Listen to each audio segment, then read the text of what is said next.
All right, people are starting to join. I'll just give it another few seconds.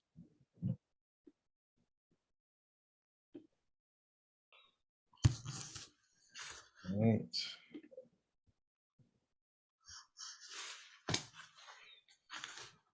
Now I'll get started so we don't waste too much time. So hello, everyone, and welcome to another PNP Live. My name is Bashan. I am part of the event staff with Politics and Prose. Before we begin today's event, just a couple of quick items that I want to go over. The first being, at any time throughout this event, you'll be able to go to the chat section where you'll be able to find a link which will take you directly to the Politics and Prose website where you can purchase a copy of our class. We highly encourage you to do so, and thank you for your patronage as that continues to help us bring you these live events. Also, we would ask that separate from the chat section, you would put your any questions you might have into the Q&A section, as that would just help us to continue to facilitate that in an organized manner. I have the honor today of introducing Mr. Chris Hedges. Chris Hedges is a Pulitzer Prize-winning journalist who was a foreign correspondent and bureau chief in the Middle East and the Balkans for 15 years for the New York Times. He's previously worked overseas for the Dallas Morning News, the Christian Science Monitor, and NPR. He is the host of the Emmy Award-nominated RT America show on Contact. Mr. Hedges, who holds a Master's of Divinity from Harvard University, is the author of numerous books and was a National Book Critics Circle finalist for War is a Force That Gives Us Meaning. He has taught at Columbia University, New York University, Princeton University, and the University of Toronto. And relevant to why we're here today, he has taught college credit courses through Rutgers University since 2013 in the New Jersey prison system. Mr. Hedges is joined in conversation today by Boris Franklin, a graduate of Rutgers University. He is a community organizer with the Industrial Areas Foundation. He was incarcerated for 11 years and was one of the principal authors of the play Caged. Gentlemen, without any further ado, the floor is yours. Thanks, and thanks for coming on, Boris. So I'll just set this up. Boris was in that class in 2013, which is the focus of the book. It was a drama class and had 28 students. And when we read Amiri Baraka and Terence Alvin McCraney and Miguel Panera and the great play Dutchman by, at the time, Leroy Jones and the great August Wilson. And it was clear that most of the students in the class had very little familiarity with drama. Not surprisingly, we don't fund the arts in this country, unfortunately. When I lived in Eastern Europe, I used to live in Zagreb, I could go to the opera for $10 and see great opera because everybody in the opera house was a state employee with a salary and a pension. And before Margaret Thatcher eviscerated the arts in the UK, that was also true in the UK. But we don't fund the arts. And so my students don't have $150 to go see Fences or another great August Wilson play. They're essentially shut out because of that economic barrier. And so I decided that I would have them write scenes from their lives so that they would begin to be familiar with dramatic dialogue. What I didn't know when I went into that classroom is that one of the students, his nickname is Kabir. Kabir in Arabic means big, and he's big, even for that prison where there are some big guys, knew who I was, that he'd heard me on WBAI, the Pacifica station in New York, and he'd gone around and recruited the most intelligent and the most gifted writers in the prison, including Boris, who had done writing long before I got in there. And so it was on a whim that I suggested that they write scenes. And I took those first set of scenes home. 28 was all written out by hand on lined paper, 28 scenes with it had that kind of musty smell of the prison that I brought back with me and read through them. And there were about a half dozen that were really impressive, including everything that Boris wrote. And that happened over a couple of weeks. And it was clear that I wasn't the only writer in the room. I had very talented writers, and it was really because of their talent that I decided that I spoke to my wife, Eunice Wong, who is a graduate of Juilliard, a professional actor, and suggested that maybe I could help them write a play. I'm not a playwright; I write nonfiction. And writing a play is completely different because, of course, it's all about conveying everything through dialogue. But I would help them write a play, and that's how we stumbled into it. And I'm going to let Boris speak a little bit about the inception, but I use the word transformation. It was a transformative moment in that classroom because of what drama could do. But before we get into that, I'll let Boris speak about the beginning as well. Yeah, well, Kabir did run around the prison and sort of recruit guys. He was a guy who watched WBAI, and I believe that's where he got his information from. A lot of different guys in the prison. If you're looking for something that was able to satisfy your intellectual appetite, if you will, you'd have to watch something like this. In any event, I was actually about to leave the prison, and I had put in a transfer, and it was Anderson. He was the administrator. He came to me, and these guys wanted me to stick around. You had more classes coming, and one thing actually Toby Sanders said. He said we have some Princeton professors coming in, and you might want to get a shot at being in some of these classes. So I said I'll stay here for maybe one more semester, which was one of the best decisions I made. Who knew that this class would be the class that changed my life? But so I stuck around, and Kabir was just making a big fuss in the back of the class. He was like, "I'm telling you, man, this guy's smart. I seen him on WBAI, and he's just pumping him up as like a giant." And so I'm sitting in the back of the class. I'm like, "All right, well, let's see about this." And this little white guy comes into the classroom. It's a good thing he wasn't an intellectual giant, because he wasn't an actual giant. So I had to express it. So when I first seen him, I was trying to figure out, why was Kabir making so much of a fuss about him? And, growing up below the poverty line, the value system is different. And it's your ability to be able to stand your ground and to be tough. And right from the start, Chris took hold to the class, and he started explaining exactly what he wasn't going to tolerate. And one of his big things was it was not going to be any homophobic ideas or disrespect to anything that we were going to be doing in that classroom. And when he sort of put that culture down the way he did, I think he gained the respects of individuals who were housed at a maximum security prison, where your ability to be tough and to hold your own is really the only currency in there. So it didn't make no difference what accolades he had before he walked in there. He laid his law down as soon as he walked in there, and I was like, okay, this guy might be somebody that worth listening to, And that was pretty much sort of my first experience, with him. I had no prior experience with him, none of the books that have been written or anything. So I was on a brand new ride.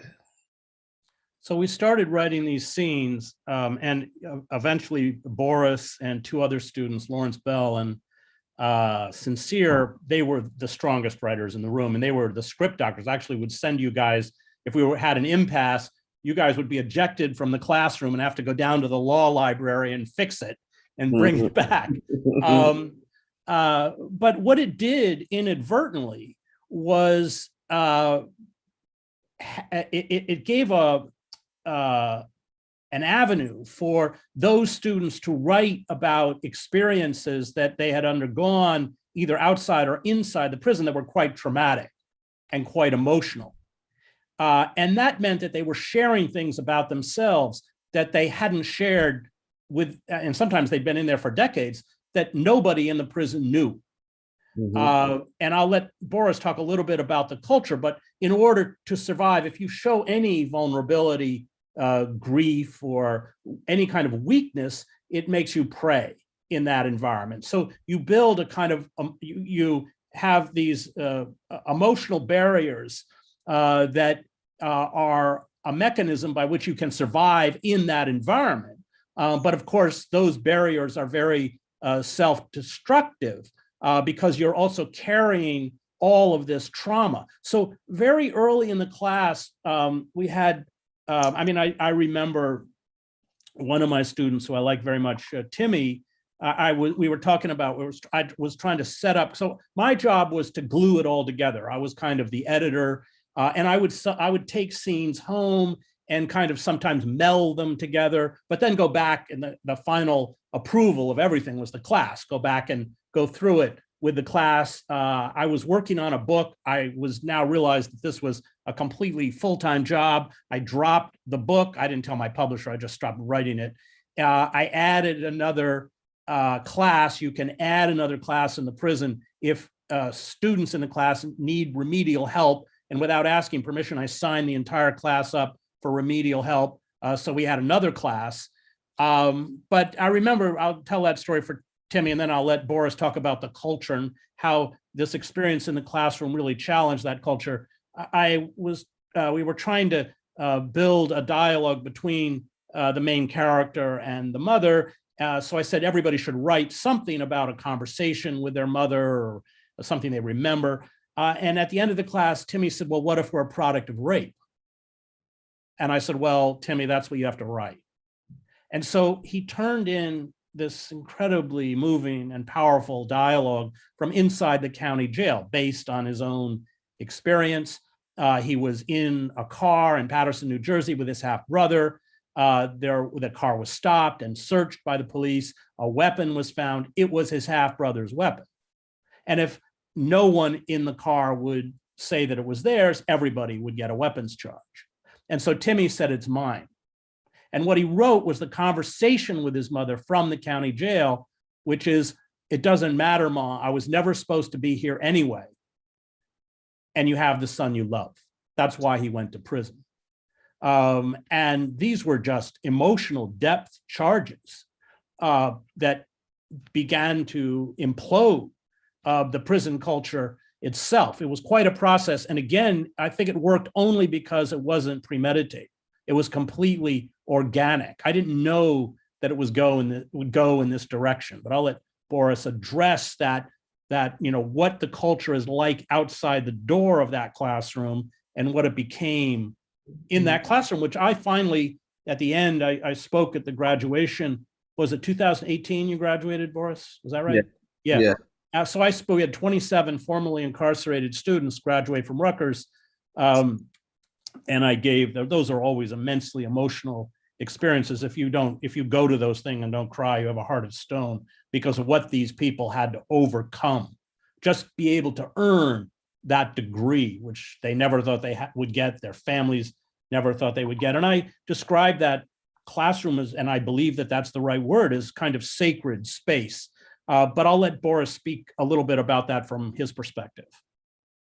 Oh yeah, when we came into that classroom, the whole idea about writing a play was, first of all, that was a little bit different culturally because most individuals who come from below the poverty line don't have the economic means to actually go to plays and understand, writing drama and all those things. Drama plays out in our community in hip hop.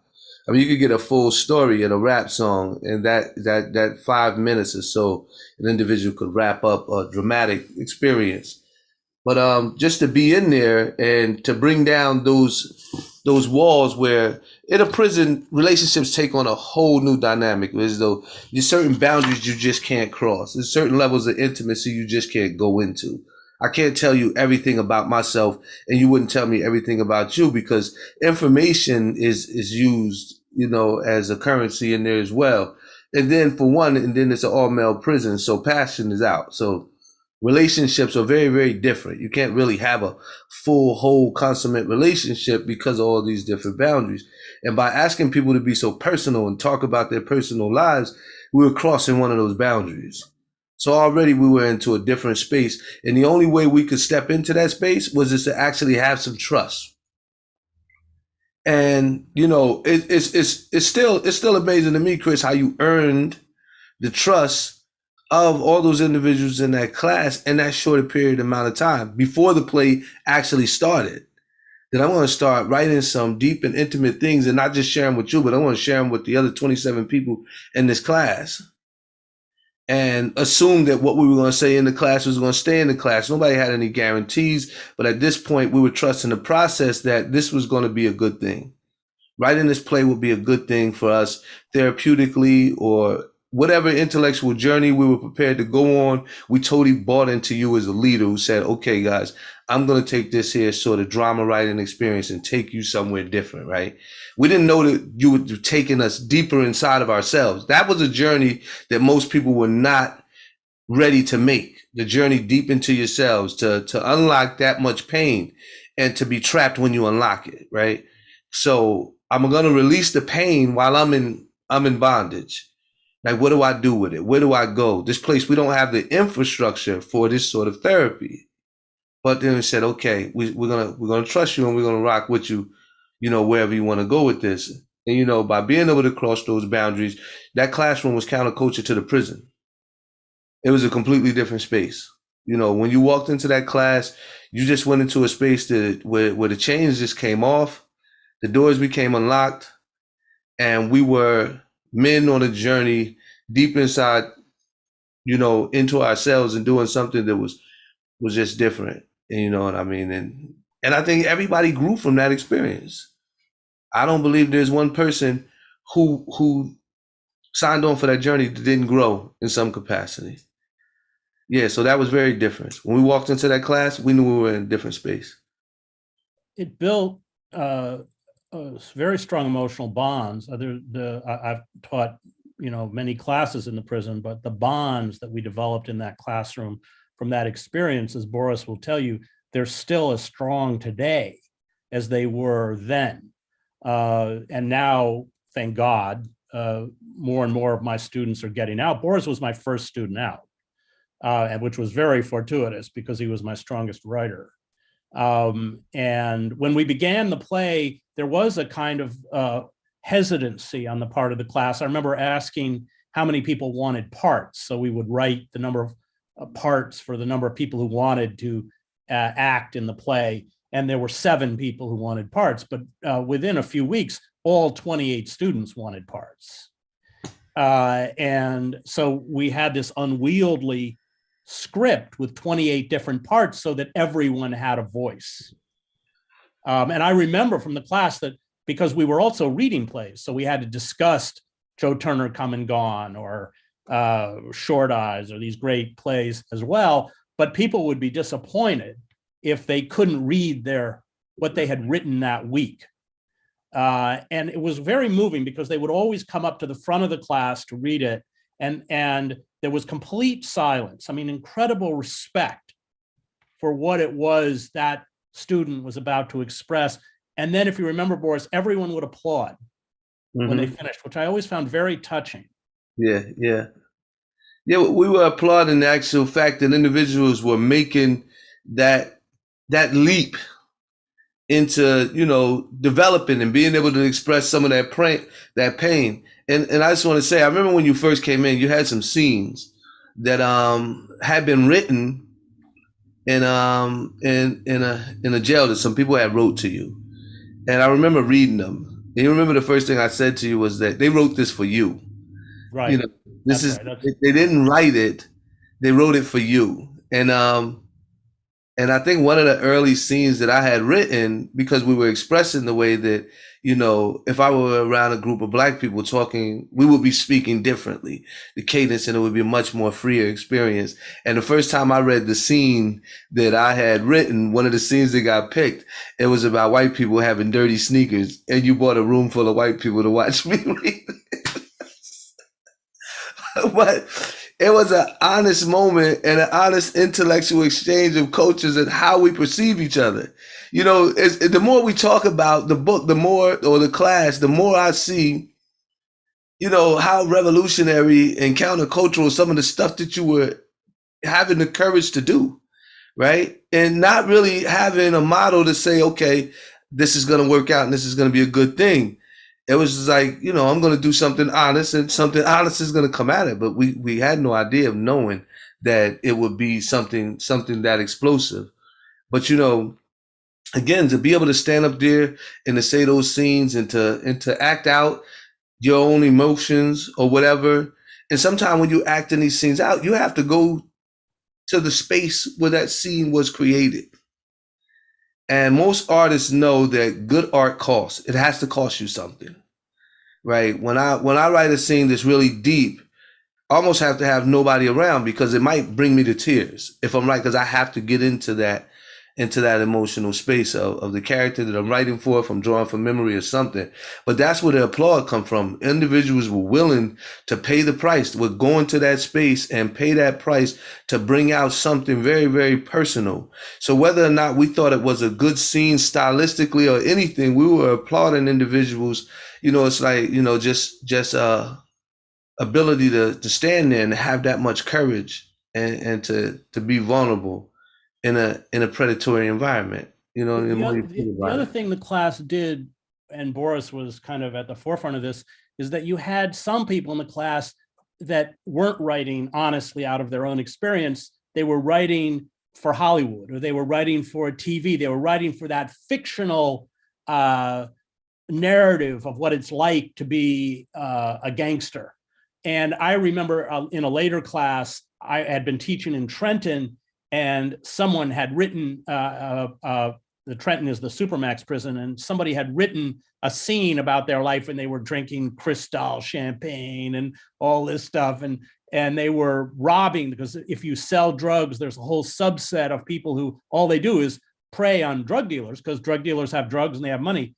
And it just didn't smell right to me. I gave it to Boris. I remember, and said, will you look at this for me? And he read it through, and he said, you take that back to that guy and you tell him he never made a dime.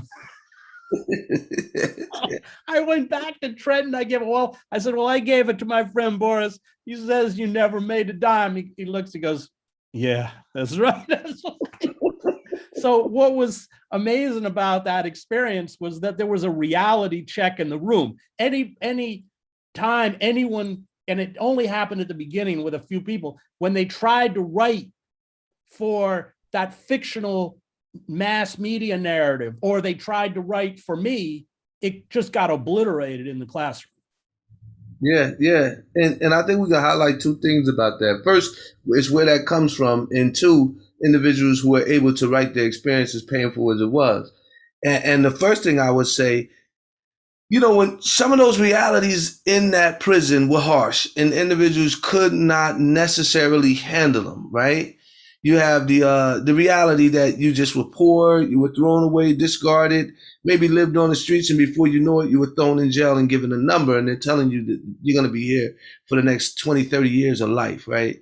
Some individuals have a really hard time accepting that reality, because it makes them inferior to so many other experiences when people come in who have done things. And in that moment of inferiority, a lot of people will self-aggrandize. And then with a lot of guys, like we had individuals who were locked up since they were 16 years old, 14 years old, and they don't have the experiences to put down on paper that so many people are being applauded for. And, so they invent something, or they've read something so long that the world has disappeared on them, and they don't know what's real and what's fake. That is part of the trauma and the mental health dilemma that happens inside of a prison, and you're constantly fighting in your mind to make sure that you don't actually lose it. I mean, we had a guy who had been writing a story the whole time he was in prison, Hightower, actually, where he was feeding his daughter oatmeal and he was having conversations with her and things of that nature, right? But then you have individuals like Lawrence Bell, who happened to be on our team, one of the strongest writers we had as well. And here's a guy who was locked up at 14 years old, but he could handle his reality. I mean, the fact that his mind could stay as strong as it was at a time when we celebrate heroes like Nelson Mandela for being able to do that inside of 25 years, but he was extremely busy, right? He had something to focus on and a sense of purpose. Here you have a 14-year-old kid. What does he focus on? How does he get a sense of purpose that allows him to live life assertively? But he lived an honest existence. He's a giant to me. He lived an honest existence being locked up at 14 years old. And when he was asked to be a part of the play and put pen to paper, he wrote what he knew. And he stood up straight all the time. His back was always tall and he was always pleasant.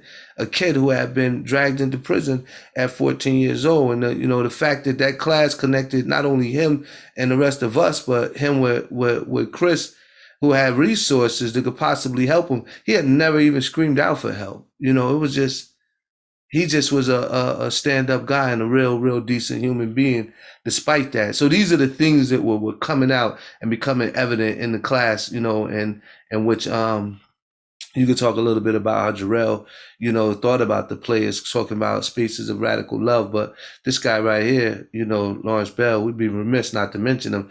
He is the epitome of what you call like radical love. That's a brother that I made in that class. Yeah, I just want to second that. I mean, some of the most impressive people, including Boris, I've met in my life are in prison. And Bell is certainly in that number. So here's a kid, his mother died when he was 9. His father died when he was 2. He's an orphan. He's living in Camden, New Jersey, which per capita is the poorest city in America. And usually up there, often the most dangerous per capita in terms of homicides. And he's living in an abandoned house. He gets functionally illiterate, dragged in to the police station for a crime he didn't commit, forced to sign a confession. There's no adult supervision. There's no legal protection. There's nothing. He goes to court. He hears what's in the confession read out because he didn't know what was in it when he signed it. He attempts to protest that it's not correct. He's slapped down and he's not eligible to go before a parole board until he's 70 years old. He's a child. I mean, that's the American legal system. And Lawrence decided that was his fate, to spend his life in prison, and he was going to become the best human being that he could become. So I taught a couple of years later a history class. We read Open Veins of Latin America, Bury My Heart at Wounded Knee, and C.L.R. James's Black Jacobins, a great history of the Haitian slave revolt, the only successful slave revolt in human history, and Haiti's been paying for it ever since. And he was always one of my top students. And he waited till the class left and he said, I know I'm going to die in this prison, but I work as hard as I do because someday I'm going to be a teacher like you. And he walked out. And through a wonderful public defender, the head of the public defender's office in the state of New Jersey, Jennifer Saletti, he managed to get a resentencing hearing, but he had no family and he had no resources. So even if the judge allowed him to be released on time served, they wouldn't release him because he didn't have a place to go. So Boris and a few other students filled my garage with items for Lawrence. We raised money to rent an apartment, which we had to rent 2 months before he would be released because he needed an address. And when the final resentencing hearing came, he had no family, so I was his character witness. And I am ordained. I don't speak about it. I don't think anyone in class knew that I was ordained. And I very rarely put on a clerical collar, but I did that day. And when people come into the courtroom, of course, they're shackled, including with a chain around their waist. And they don't tell you who's coming in. Lawrence was the last one to come in. So it was the end of the day, and the sheriff's deputy had seen this guy in a clerical collar sitting there all day long and realized that it was for Lawrence. And he turned to Lawrence and said, who's that effing minister? And Lawrence said, that's my pastor. And Lawrence is Muslim. Most of my students are Muslim. And I'm not trying to bring students to Jesus. I speak Arabic. I lived in the Middle East for 7 years. I have a profound respect for Islam. But for me, it was moving because, that's, if we want to use the language, what Christian witness is about. It is standing, as the great theologian James Cone said, with the crucified of the earth. And I want to just, for the last 10 minutes, talk about the end of the process and then what Boris and I did after that class was over, because we made a promise, or I made a promise, that we would get this play produced. It was, Boris and I spent hundreds of hours to make this happen. But we for the final, when the play was written, I guess there were two things I'll have you comment on it, Boris. one of the things that was interesting and evoked quite a bit of debate in the classroom was there was at the end of the play, a person comes into the play who murdered someone's brother.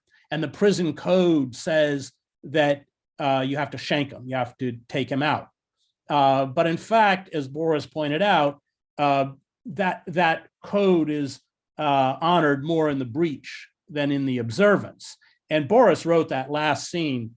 And when it was mounted in 2008 at the Passage Theater in Trenton, he was in the play with equity actors, although I think in many ways, none of them could evoke the kind of power that Boris had because that reality was so real. And that last scene is a prisoner outside the mess hall. The mess hall and the yard are the two most dangerous places in a prison. And he's trying to stop that guy from going in to the mess hall to shank someone, but he needs the shank. Mm-hmm. And he's trying to talk him out of it. And when I read the scene, and Boris wrote the scene based on his own experience, stopping someone from going in and shanking someone. And when Boris was on stage, I noticed that he kept pushing the guy, which surprised me, that he was very physical with him. And I said to him afterwards, why? Why were you so physical? And he said, because if he didn't give me the shank, I would have to start a fight so that we would both go to lockdown and he couldn't get in the mess hall. And that was important. Two things were important, I found, unless I'm forgetting something, Boris. One was everybody wanted the corrections officer who was a character in the play to be Black. They said, don't make him white. Don't fall into that stereotype. And the second was, will remember to my dying day, sincere at that passionate debate. He said, everybody in here thinks we're animals, but we're not animals. And that is the person who directed it, the playwright, the play director out of Chicago, Jarrell Henderson, talked about the core, and I think he articulated it for me and Boris in a way that hadn't been articulated before. He said that play is really about radical love.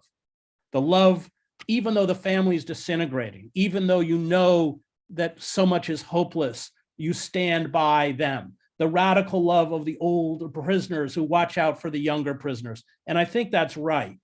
We couldn't perform the play in the prison for many reasons, not least of which is that there were parts of the play that would have gotten the class in trouble and the retaliation would have been taken out against my students. So we invited Cornell West and James Cone to come in and be the audience.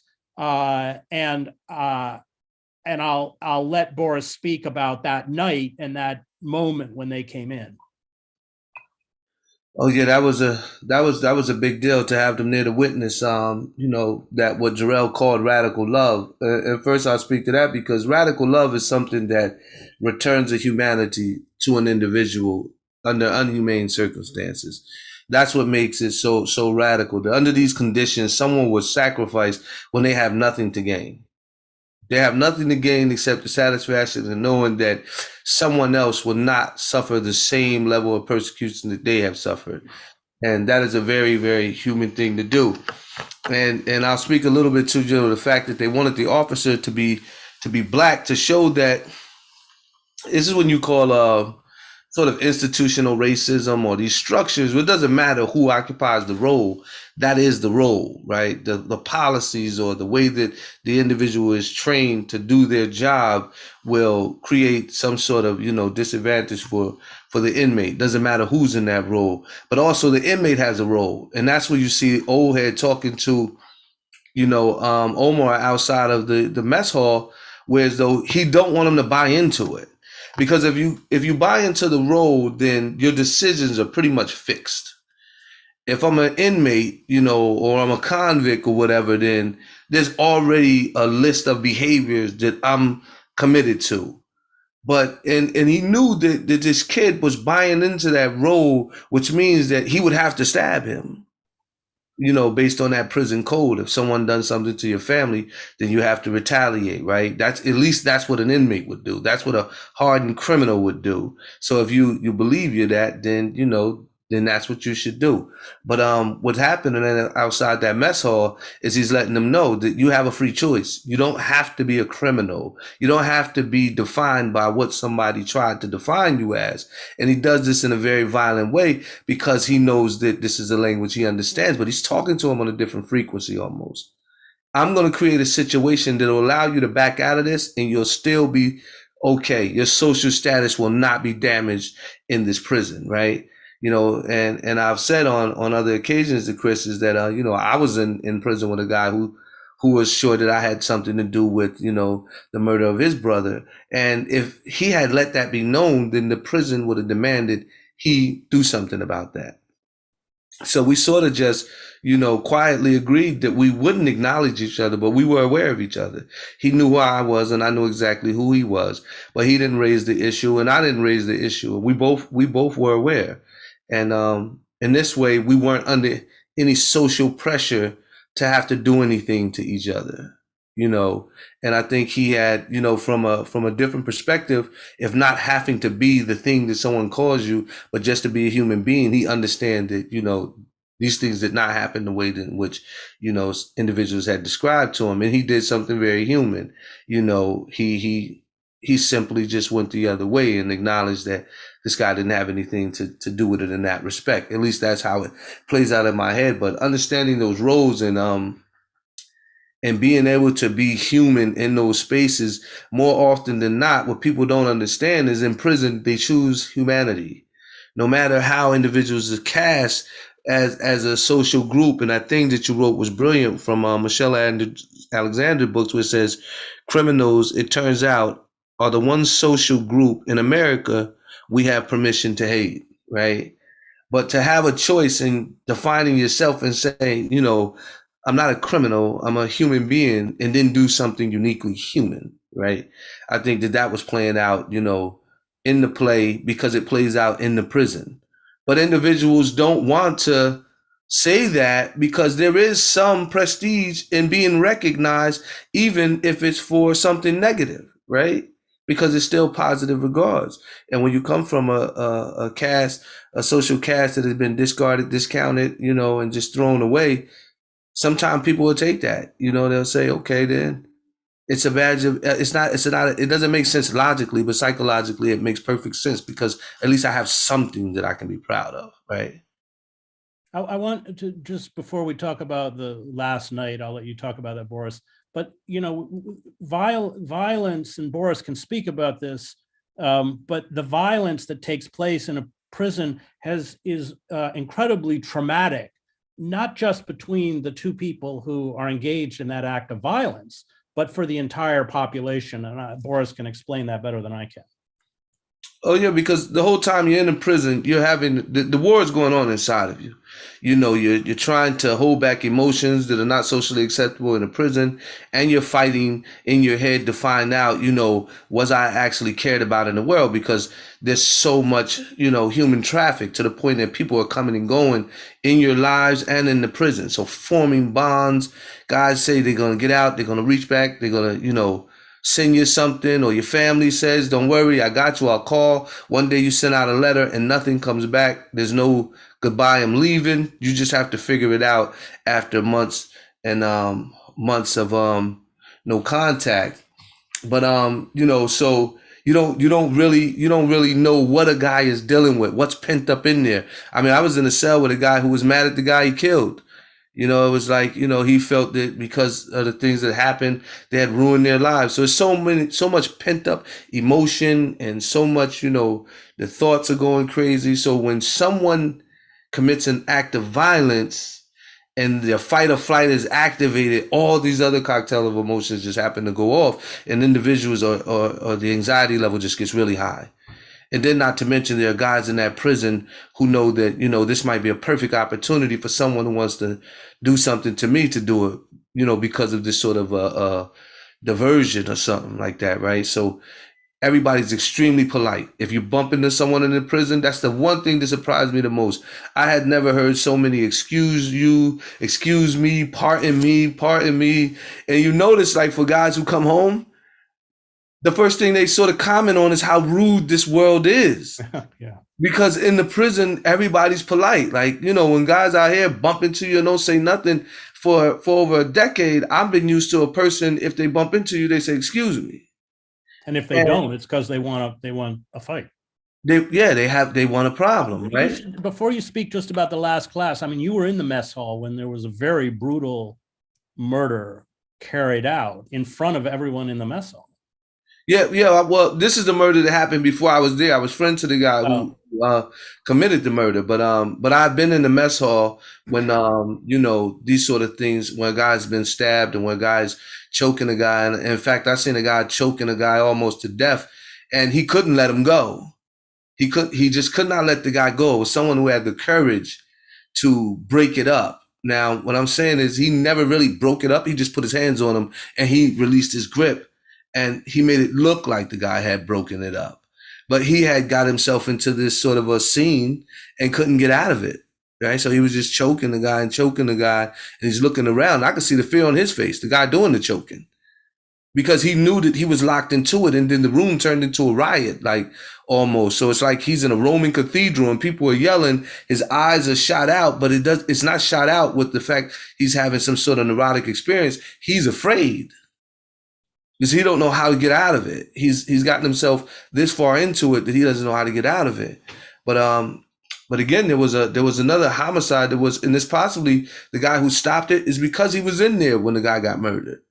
There was a guy who was supposed to be getting out of jail soon, and he had got into it with another inmate, and he murdered him in the mess hall. I mean, he stabbed him in the neck with a pencil. He picked him up and slammed his body over a rail, sat on him, pulled his head back, broke his back. The guys in the mess hall were literally crying, as the guy explains it, is that people just sat there with their heads down and didn't say nothing. And the officers won't come in the mess hall. So if it's happening, they're just screaming on the bullpen, like, you guys stop, you guys stop. And this whole mess hall full of inmates were in there and just watched this guy literally just drag this guy around and murdered him. And the guy who murdered him was suffering from mental illness, right? I don't know if he was like what you would call a real murderer, because there's not many of them in the prison, but he was definitely, he would be considered that at this point, is that he was suffering from mental illness, and everybody knew that he was getting worse and worse, but that wasn't addressed. And then he had a problem with another inmate, and he killed him. And the whole mess hall sat there with their heads down, almost crying. And now that's the tape that they show the new officers coming in, and they say all of them have the potential to do this, so don't trust them, and they create this wall between the inmates and the officer, as if there's some sort of animal impulse that could jump out at any time, and you shouldn't trust these guys. Well, they indoctrinate the officers, I know, and demonize the people on the inside on purpose. I'll just talk, Boris, about the last night, and then before I set that up. So Cornell and James Cone came in, and then when Boris got out, was it 2015 you got out? Is that right? Yep. Yeah. So I was at the gate with his mom and his daughter.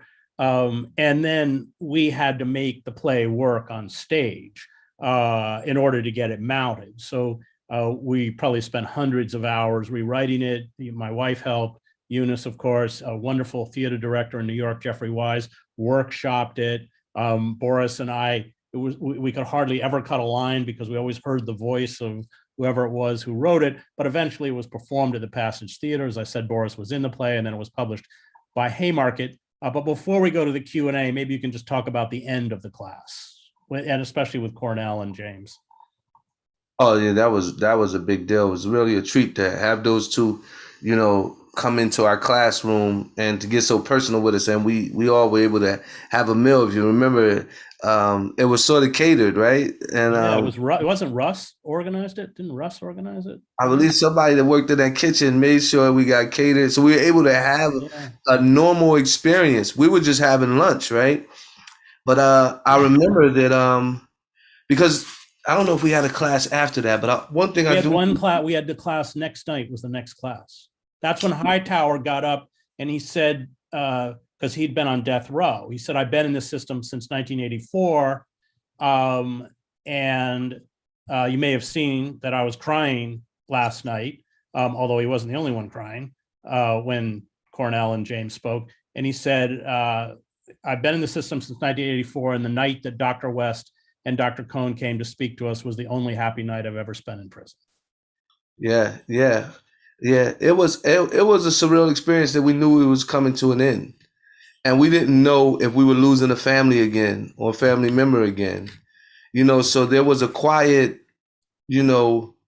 mourning of something that we thought we were going to lose. I mean, what do we do when you open up, old wounds, or you've opened individuals up to a space to be vulnerable so that they'll be able to be transformed in ways of how they deal with life, or, mental positions or whatever. There was so many different ways that individuals had changed because of that class. And now, it become a permanent fixture in your life. At least you thought. It was just like, because the emotion had stayed so long, right? Which was flighty for me, I could say, is that the feeling of being fulfilled, of being happy in that space. And if you remember that, Michael Niagara would ask me that, are you happy now? Are you happy now? Are you happy now? And it's very hard to be happy when it's always ripped from your clutches, because a lot of us came out of poverty, right? And always living in want and desperation and in survival mode. There was something that was real enough to allow you to take down the walls and to grow a little bit. And now that thing was coming to an end. And we were really trying to figure out, are we going to be strangers tomorrow? Or can we continue to be brothers? I mean, because this class can we take what we learned in here back out into the prison? And I think that quietly we were just looking in the eyes of each other and wondering that, can we still be intimate in a prison? Can we still be this human in such a inhumane space? And nobody was sure until the next day, when you wake up and you come to the mess hall and you look at the guy and he looks at you and he says, what's happening, man? And you're like, it was real. It was real, because if it doesn't happen again tomorrow, it wasn't real. So, and we just wasn't sure. And, now when you see guys outside of the gate, when guys are coming home, they're like, you're still here. Like, it was real. We really made a connection, one that you can trust, because there's so much, abandonment and when you live in a space that's considered ground zero for a war on drugs, there's a lot of coming and going of bodies. People are getting hauled off to jail. Parents are fleeing out the back door, drug addicted, and there's so much going on. There's nothing that you could really hold on to. The world is like sand, and this thing just happened to be real. I mean, that right there, that last class. But I think what we were feeling was a real quiet, confused and worried look as to, is this dream gonna be over tomorrow? And here we are, something that started back in 2013, and we're in 2021, and it's still real. No. Well, thanks, Boris. I'll let you handle the questions for the last 10 minutes or so. We didn't have much by way of Q&A. There was a person who wanted to know, but if this was going to be performed on Zoom. But I'll ask you at least one question. And why prisons as a place to educate, or, two parts to the question: to educate and to bring this drama, this, the arts into prison? Well, I think what's so tragic about our system of mass incarceration is that we have thrown into prisons people with immense gifts and talent and brilliance and integrity. And they have been put in spaces because of poverty, where a lot of those talents have never been nurtured or allowed to develop. So most of my students, including Boris, in the prison turn their cells into libraries. I mean, they're what Antonio Gramsci calls organic intellectuals. And Boris will tell you, they'd be out in the yard lifting weights talking about Aristotle. They wouldn't lend their books to somebody unless they read them. And as Boris says, and not only do you have to read them, but you better be prepared to give a pretty intelligent discussion on what you've read. And I was at the gate, as I said, when Boris got out. And so Boris is in for 11 years. And the first thing he says to me was, I have to rebuild my library. So for somebody who cares about writing and cares about the world of ideas, it's immensely moving to be in this environment because these people, they're so hungry. I mean, at the end of every class, the students would come up and say, drive home safe. Now, no one I've taught at Princeton and Columbia, no one student ever came up and said, drive home safe. The thought didn't even occur to them. And that's why I call that space sacred. And they are so gifted and they work so hard. And we as a society have failed them and failed their families because we live in a society where we invest not in people, but in systems of control. And the tragedy of that, as George Bernard Shaw in Major Barber said, the greatest of all crimes is poverty. And I think that's right. And to see what we have done to people who I admire so much, and it's not just their lives that have been, certainly for long periods, destroyed, but the lives of their families, their children, their communities. We all are impoverished by this great monstrosity of mass incarceration. So for me, I keep going back to the prison, one, because I have students like Boris, but also because I'm just so moved by the fact that these people care so deeply and are so passionate about the things that I'm also passionate about. I mean, there's a real bond there. Unlike in an elite school, these people are not trying to get branded. They're not trying, nor is it possible for them to integrate into the 1%. It's a very different feeling in that classroom. I mean, something I think far more pure about the study, because it is about articulating reality. It is about articulating and speaking about all of those non-rational forces that go into making a complete human being: beauty, truth, the search for meaning, the struggle with our own mortality, all of these things that can't be quantified, but that great writers and artists speak about and are so necessary to becoming a complete person. I mean, the Buddhists say you can memorize as many sutras as you want, it will never make you wise. And as Boris said about Lawrence, I would say that about Boris and many others, there is a kind of profound wisdom that comes with people. And I don't want to be romantic about suffering, because suffering can destroy you. I saw that as a war correspondent. But at the same time, wisdom, I think, requires that you, and there's this great, I think, truth that it's not about what we do in life, it's about what we do with what life gives us. And I don't think many of us could have gone through what people like Boris went through and become the people they've become. So I have profound respect and admiration for them, which is why I say that for me to teach in that prison is a tremendous honor. I'm honored by being in there. Oh, you're on mute, Boris. We have a YouTube question that says, what is the rationale behind not allowing prisoners to take their libraries with them? And I'll say, well, you can't take it from prison to prison. They started breaking down how much stuff you could actually have because our prisons was getting crowded. Now what we have is not just a human being warehouse, but also a storage of things, right? Because guys have been in there for 30 or 40 years. They have big libraries. And then when you transport them to another prison, a lot of times they say you have to send your books home and stuff like that. And you have to take care of that cost on your own. But for me, first thing I'll say is that why there's such a hunger for knowledge inside the prison is because prison is a society within a society, and has a different value system in a lot of different ways.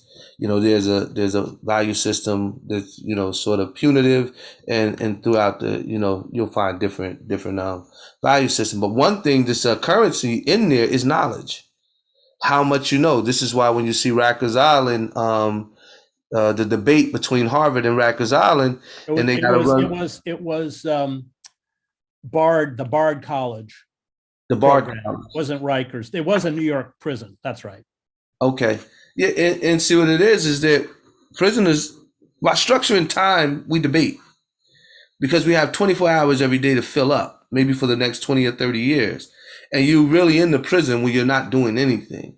So what it is that the guys will argue about who was better, Michael Jordan or Kobe Bryant, and they could argue that point for 3 days. And when they go back to their cells, they get sports almanac, there's researching, but this is intellectual exercise. This is an exercise that people do, and you do it all day just to structure time. And to be a person in the law library, if you notice the guys that come home from the law library, Chris, they like to always talk about what they knew. Who knew the latest law? Who knew there is that's a currency in the prison. It's one of the currencies as far as having actual things and who had power to beat up someone. There's all different things that can raise your social status, but knowledge is one thing, and people actually respect it. When they say, yo, ask this guy, he knows, and this guy's social status is elevated because he's known as being smart, and that's a big deal. That's just as big as knowing about being tough. So individuals were very excited, when the professors came in and they brought their wealth of experience and knowledge, and they'll go toe to toe because you got guys that have been reading books for the last 30 years, and now they get to spar. Yeah. They get to spar with you. I got a great story about that. So, and Boris is referring to a debate that Harvard had with the Bard prison college team where Bard won, which didn't surprise any of us who teach in prison, but it was national news. But I was teaching Sheldon Wolin's Politics and Vision, which is a graduate level book. I mean, and I had Hanif in there.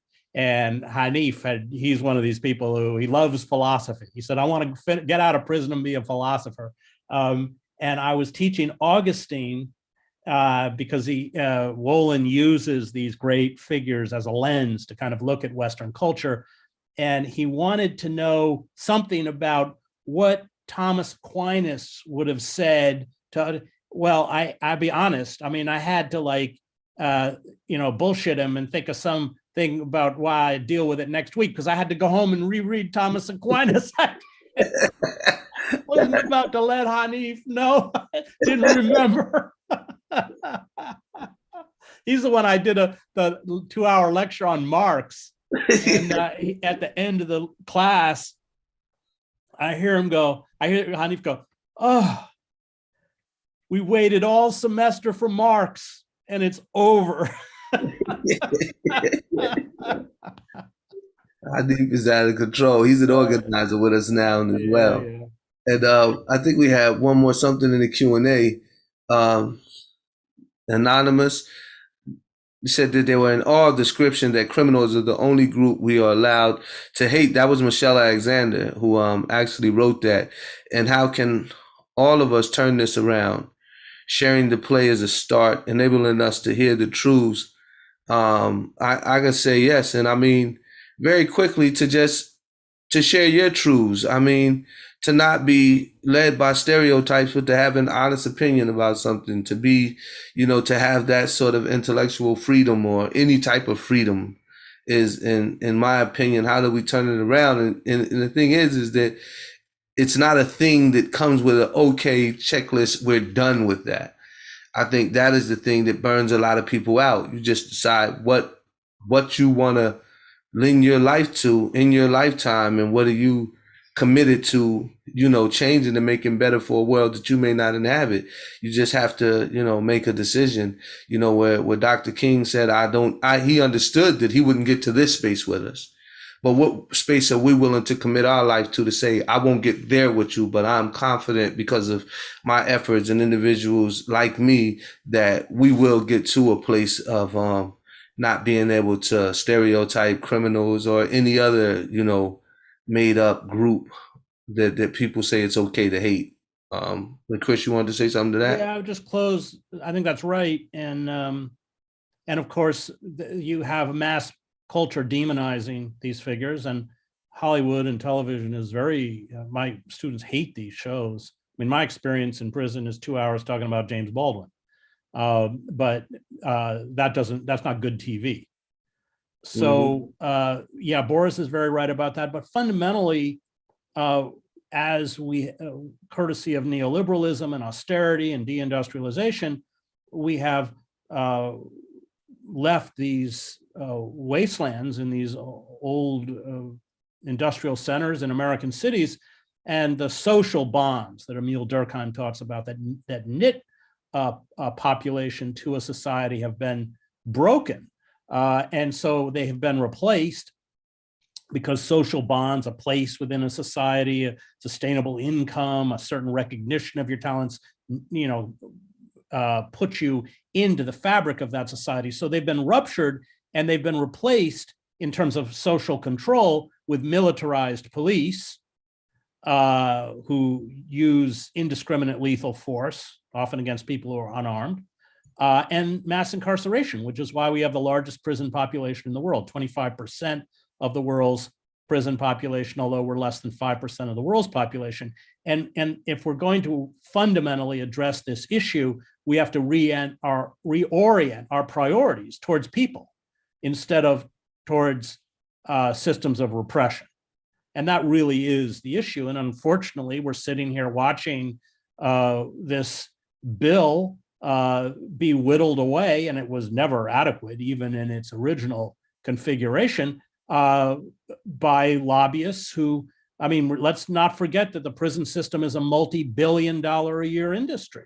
And their lobbyists are all in Washington, making sure that the recidivism rates in this country, which after 5 years, 76% of people go back into prison, remain high because that's how they make their money. Everything, we talk about private prisons, but everything inside state and federal prisons is privatized. The food service, RMR, Global Tel-Link, the phone service, JPay, the money service, the commissaries privatized, the medicals privatized.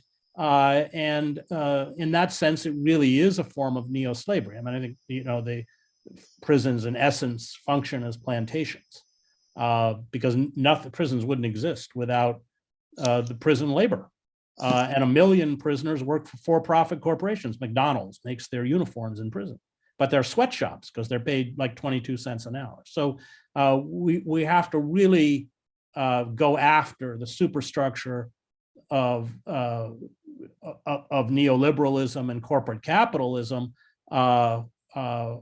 to fundamentally reorient our priorities towards these people whose lives we have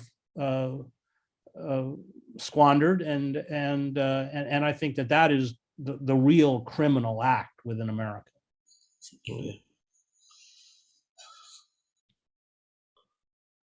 Well, thank you both, Chris and Boris, for a wonderful discussion. Once again, for everyone who's here in our Zoom webinar, you can go to the chat section, click on the link to purchase a copy of our class. Holiday season's here. Make sure you purchase maybe a couple copies, send it to a friend. On behalf of Politics and Prose, thank you everyone who's tuned in for this wonderful discussion. Thank you very much, Chris and Boris, and everyone stay well and stay well read. Thank you. Thank you. Thanks for having. Thanks, Boris. I'll see you soon. Yep. Okay. I work on those customized suits. Yeah. You work on Sharonda for me. Yeah. She can hear you too. Keep talking. Hey, tell her if she gets us those, what do they call, made to order suits? You get one for me and one for you. She can take pictures of us and put in the catalog. Yeah. Maybe we'll go down the runway for her. Yeah. And listen, she can hear you. She said, That's good. That's good. We'll plant the seeds of those ideas. Hey, Sharonda. Hi there. What ideas? Come on. I like we'd sell a lot of suits in that Polo Ralph Lauren catalog, me and him. All right, I might have to work on that. He knows how to pitch. I know. You got to send me your suit size. Okay. All right. I'll work on this. A lot smaller than his. Good All job. right, Rhonda, we're having dinner on the 3rd, right? Yeah, Boris texted me. I was actually I was actually in Newark earlier today, and he texted me, so that's great. I'm in Chicago right now. Oh, I just left Chicago. I just got. Oh, damn! You could have taken me out to dinner on your expense account. Wait, where are you staying in Chicago, Chris? At the Sofitel. Oh my gosh, I stayed there too. Oh damn! I was speaking at the Humanities Festival last night. Well, so I just came back. When did I come back? Thursday or Friday? I didn't come here till Saturday. Oh, so literally we just missed each other. I usually funny? stay at the Sofitel because it's like they have some of the best service. Yeah, and yeah. You should have brought Boris. You could have worked. Him and me could have gone out. He was busy. I tried to get him. He was too busy. I like it. Okay. You got to let me know when you're back up there. Okay. What is this bookstore? All right. So I'll see you on the 3rd. Yeah, All right. See you